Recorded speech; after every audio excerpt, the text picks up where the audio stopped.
The distress beacon lit up Commander Jaden's console at 0600 hours, and he knew immediately something had gone catastrophically wrong. The Vrix research station on Kepler 442b had been silent for exactly 18 hours, the same 18 hours that Josie had been away on her geological survey mission. "Commander, you need to see this," Lieutenant Crix's translator crackled, his 6 eyes blinking in what Jaden had learned was the Vrix equivalent of profound distress. The live feed from the station's exterior cameras made Jaden's blood run cold. The northern perimeter wall was simply gone. Not destroyed by weapons, fire, or natural disaster, it had been systematically dismantled, panel by panel, with the precision that suggested deliberate intent. The western hab module listed at a 40-degree angle, its support struts removed with surgical care, and everywhere, absolutely everywhere, were the cubs, dozens of Rick's younglings each no bigger than a large dog, but exponentially more destructive, swarmed over the wreckage like a furry avalanche.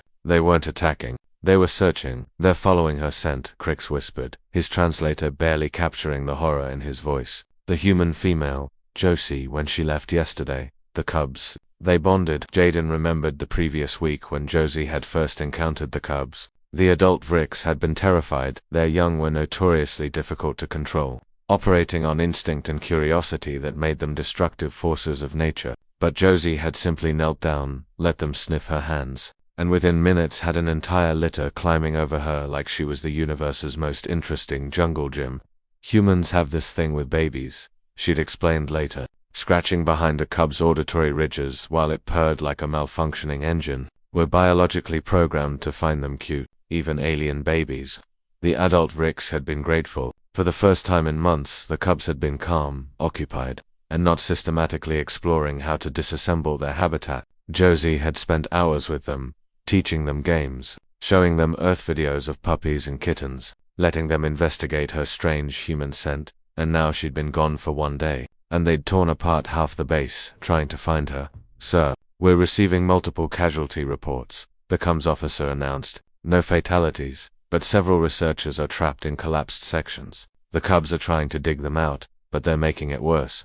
"Of course they are," Jaden muttered. He pulled up Josie's last known coordinates. She was 200 kilometers away in the Meridian Canyon system, collecting core samples. "Get me a direct line to Josie, now." The communication delay felt like an eternity. Josie's voice crackled through, confused. "What's wrong?" "My survey's going great. I've found some fascinating stratification patterns that suggest..." "Josie, you need to come back, immediately." "What?" "Why, I've got another 6 hours of the cubs have demolished the northern quarter of the research station looking for you." Silence. Then, oh no, oh yes. "They've taken down the perimeter wall, destabilized to hab modules, and I have 17 Vrix researchers who can't get to the cafeteria because the corridor is full of cubs trying to track your scent through the ventilation system. I'll be there in 40 minutes. The line went dead, turned to Crix. "We need to contain this before they bring down the central hub." "Commander, you don't understand." Crix's tail lashed anxiously. "Cubs in tracking mode cannot be stopped. They will tear apart everything until they find what they're seeking. It's instinct, millions of years of evolution. On our homeworld, we simply let them search until they're satisfied. We don't have that luxury. This is a Class 4 research station with delicate equipment," and the building shook. "Another wall came down, so..." The comms officer's voice pitched high. "The cubs have breached the genetics lab. They're not damaging the samples, but they're reorganizing everything by scent. The researchers say it will take months to sort out." Jaden grabbed his pressure suit. "I'm going out there." "That's suicide," Crix protested. "Cubs in frenzy are looking for a human." "Well, I'm human. Maybe I can redirect them." It was simultaneously the bravest and stupidest thing he'd ever done. The moment he stepped into the compound, dozens of small furry bodies converged on him. They sniffed, chirped in disappointment, and went back to their destruction. Wrong human, not the one they wanted. But Jaden noticed something. They were working in patterns, methodically clearing paths, creating corridors. They weren't mindless in their destruction. They were building a search grid. "Clever little monsters," he murmured. 30-8 minutes later, the distinctive whine of Josie's rover echoed across the compound. Every cub froze simultaneously, their heads swiveling toward the sound.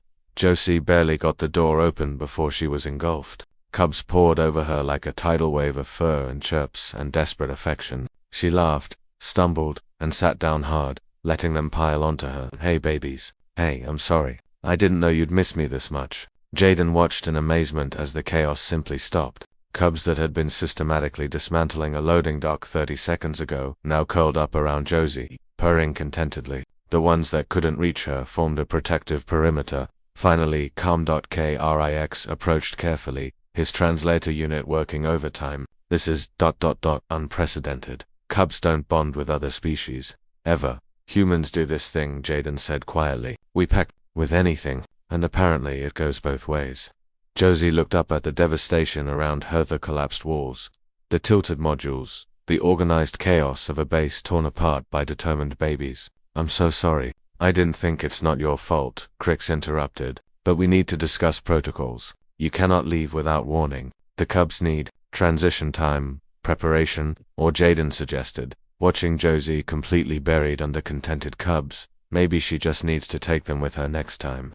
Josie's head popped up from the pile. Road trip with alien Cubs. That's either the best idea ever or the worst, Jaden and Krix said simultaneously, but looking at the peaceful Cubs, finally calm after their destructive search. Jaden suspected they were going to find out which humans, he reflected, had a terrible habit of adopting things, even when those things could disassemble a research station in under a day, especially then.